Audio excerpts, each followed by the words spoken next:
Hello, my name is Amanda. I am going to give you some important information about teaching in Korea before you make any big steps towards working in a Hagwon. For some context, I was an English teacher for 2 years.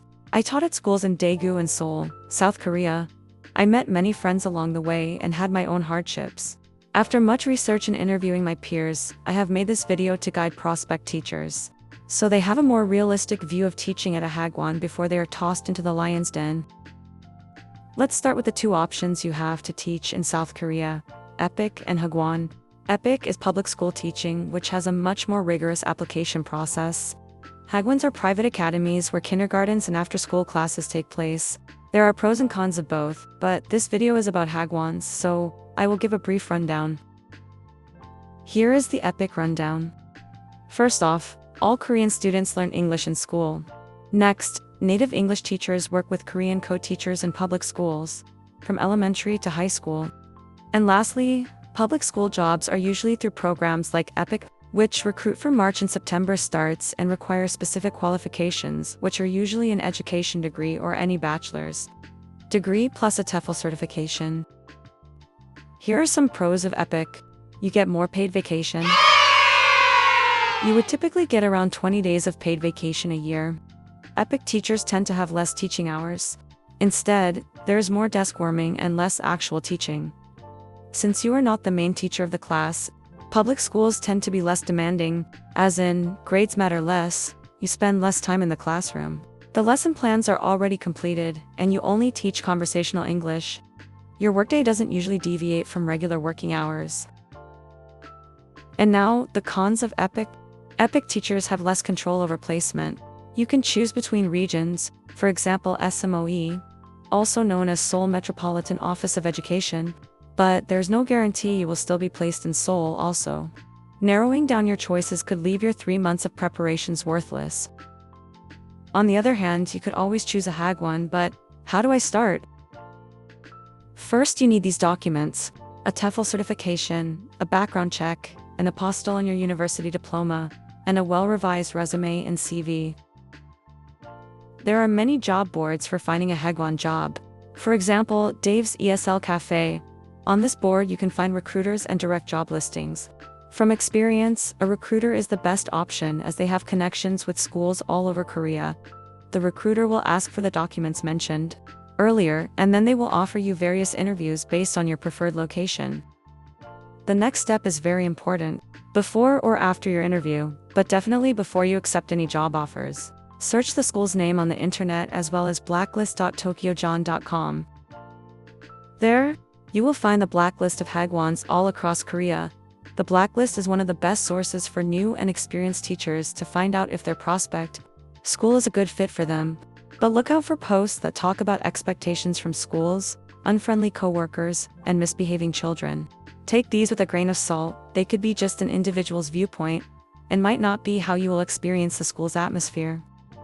There are also various pros and cons of teaching at a Hagwon.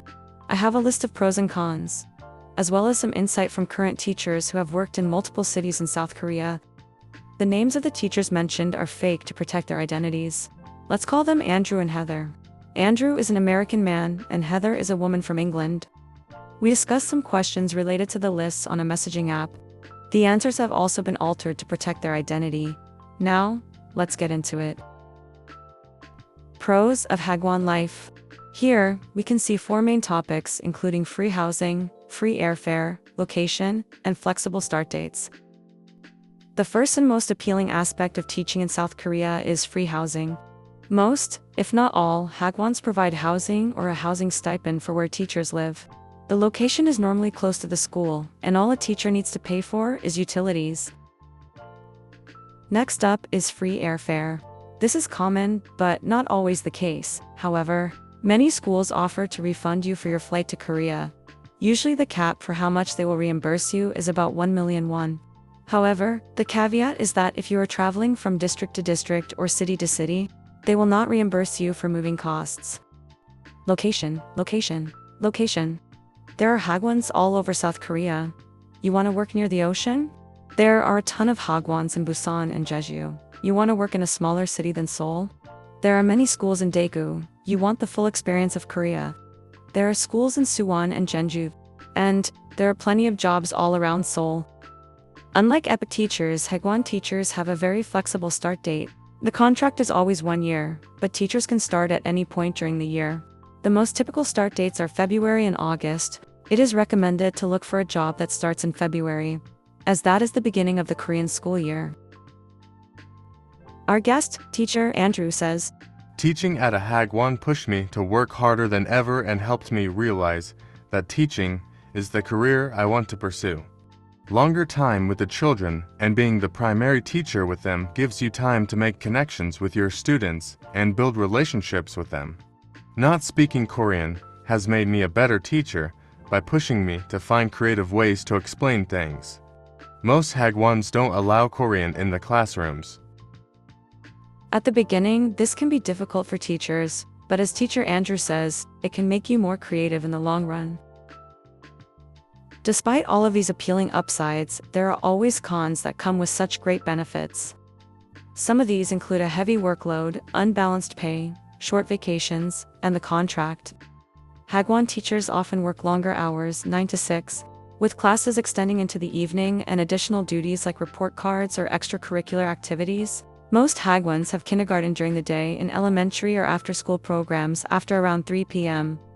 Many schools have breaks during the day called prep, but still expect you to work during them. Lunch is free time to many teachers, but some still spend it with the children. Teacher Heather says, Teaching in Korea has restricted my personal and professional growth with limited time, income, and opportunities to advance. After teaching in Korea for many years, I've realized how quickly work-life balance can disappear. In my first year, I was full of energy and enthusiasm, but now I often struggle to find time for myself. When I do have free time, I usually just scroll through social media instead of doing something fulfilling. Teaching in South Korea can be incredibly demanding, making it hard to stay motivated and social. Plus, our long hours come with few breaks, as lunch is often sacrificed to tend to students. While pay can be competitive, some Hagwons have a reputation for delayed or inconsistent payment, making financial planning difficult. Despite the competition, the pay is still below average. Teacher Andrew says, The pay is significantly lower than it should be for what I'm doing though. Teacher Heather says, I find my salary as a teacher after many years to be shockingly low given the work we do. We deserve higher pay to support a better lifestyle in expensive South Korea, where I often can't afford the healthy groceries I need. Compared to public schools, Hagwon teachers typically receive fewer paid vacation days, often only 1 or 2 weeks per year. Vacation times are not a choice as to when they happen. Normally, schools have a summer vacation in July to August and a winter vacation in December to January. Besides that, there are national holidays like Chuseok and the New Year.